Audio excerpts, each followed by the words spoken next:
«Через час у вас операция, Петр Сергеевич», — мягко напомнила медсестра Инна Павловна, заглянув в ординаторскую. «Спасибо, Инна», — с улыбкой ответил врач. «Как раз успею немного перекусить. С утра только кофе выпил. Пейте спокойно. Я вас позову, как все подготовим», — сказала Инна и вышла, а Петр на секунду остался в тишине. Усталость после ночного дежурства ощущалась во всем теле. Дежурство было тяжелым. Всю ночь он с бригадой боролся за жизнь мужчины, которого привезли с черепно-мозговой травмой и множественными переломами после избиения. Пациента еле успели спасти, и теперь он находился в реанимации. После короткого перекуса Петр попытался немного отдохнуть. Но не прошло и часа, как Инна Павловна вновь появилась. Срочный вызов в операционную. Привезли бездомного мужчину с ножевым ранением, без документов, сильно заросший, грязный, истощенный. «Где рана?» — спросил Петр, войдя в операционную. «В бедро.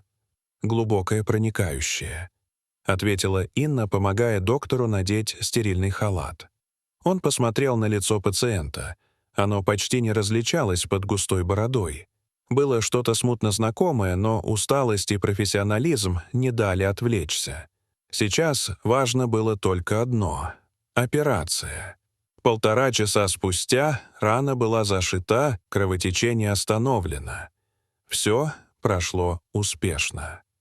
Но, вопреки привычке сразу выходить, Петр вдруг замешкался.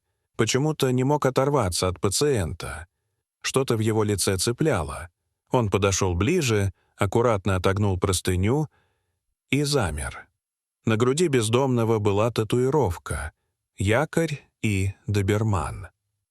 Такой же рисунок он сам когда-то набил своему брату, Роману, в юности, когда увлекался татуировками. Они договорились тогда, что тату будет в незаметном месте, чтобы не заметил отец. И Петр сам придумал символику — якорь как опора, доберман как символ преданности и силы. Это была их братская печать. Глаза у Петра широко распахнулись. Он не мог поверить.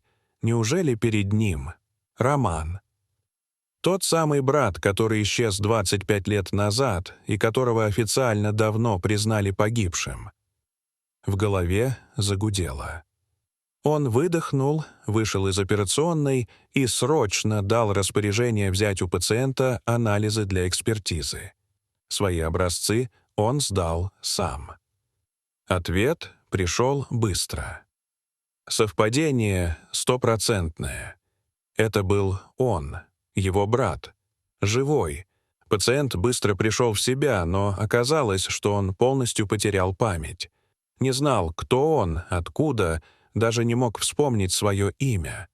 Петр пытался говорить с ним, осторожно подводил к воспоминаниям, но ничего. В памяти остался только эпизод: скамейка в парке, какие-то парни и удар ножом. Все. «Мне некуда идти», — сказал однажды мужчина с грустью в голосе. «Значит, поживете у меня», — просто ответил Петр. «Отдохнете, восстановитесь, может, память вернется». На следующий день он забрал брата из больницы и отвез к себе домой. Тот помылся, побрился, надел чистую одежду. И тогда Петр впервые увидел лицо, которое знал с детства. 2 отражения в зеркале. Он и Роман. Он не мог больше сдерживать эмоции. Обнял брата крепко. «Посмотри, мы с тобой одно лицо. Я знал, что ты жив», — сказал он. Но память так и не возвращалась. Тогда Петр пригласил знакомого гипнолога, и на первом сеансе тот услышал странные разрозненные слова: авария, женщина с ребенком, свидетель, больница, психиатрия, угроза. На следующий день Роман стал вспоминать. Он видел, как машина сбила женщину и ребенка на пешеходном переходе. За рулем был молодой человек, который даже не вышел из машины. Роман вызвал скорую и полицию. Водитель, высокомерный парень по имени Виталий, начал угрожать. Позже трое неизвестных избили Романа по дороге домой. Потом провал. Очнулся он уже в психиатрической больнице без документов и без воспоминаний. Оказалось, его держали там годами. Без воли, без голоса. Пока один из санитаров по имени Сеня не помог ему сбежать. Но жизнь на свободе была не легче. Бездомность, голод, забвение. Все это продолжалось, пока он случайно не попал на операционный стол к своему брату. В один из дней они ехали на машине и проезжали мимо билбордов с предвыборной агитацией. «Это он», — вдруг сказал Роман, указывая на одного из кандидатов. «Тот, кто тогда сбил женщину. Это он. Я точно помню его лицо». На билборде был Виталий Белокамов, заместитель губернатора города, кандидат в депутаты. Оказалось, что его отец был бывшим мэром города, а сам Виталий много лет пользовался связями и безнаказанностью. Братья нашли дочь погибшей женщины, Марию. Она была тогда ребенком, выжила в аварии. Сейчас ей было около 30. Она слушала рассказ Романа, затаив дыхание, и тихо произнесла: «Я столько лет ждала правды. Теперь она у нас есть». Они вместе подали заявление. Дело было возбуждено. СМИ подхватили историю. Разгорелся скандал.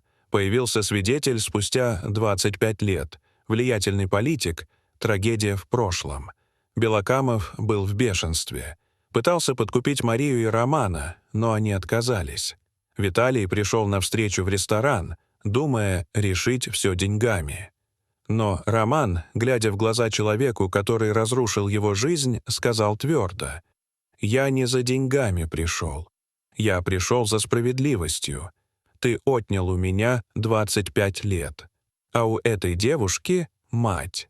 Ни деньги, ни извинения этого не вернут». Аудиозапись признания Белокамова они записали. Этого оказалось достаточно, чтобы дело приобрело ход. Белокамов снялся с выборов. Против него было заведено уголовное дело.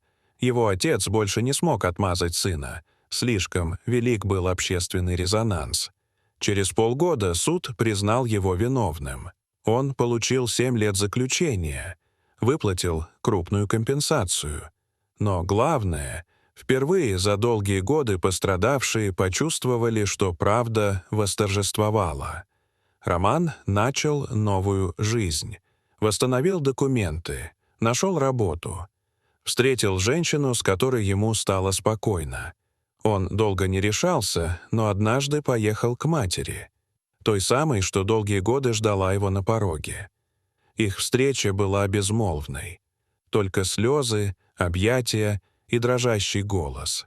«Я знала, сынок, знала, что ты вернешься». Петр стоял в стороне и только улыбался сквозь слезы. Теперь он снова был не один. Теперь они снова были вместе. Дорогие зрители, что вы думаете об этой истории? Расскажите, пожалуйста, в комментариях. А если вам понравилось это видео, то ставьте лайк и подписывайтесь на наш канал. До свидания.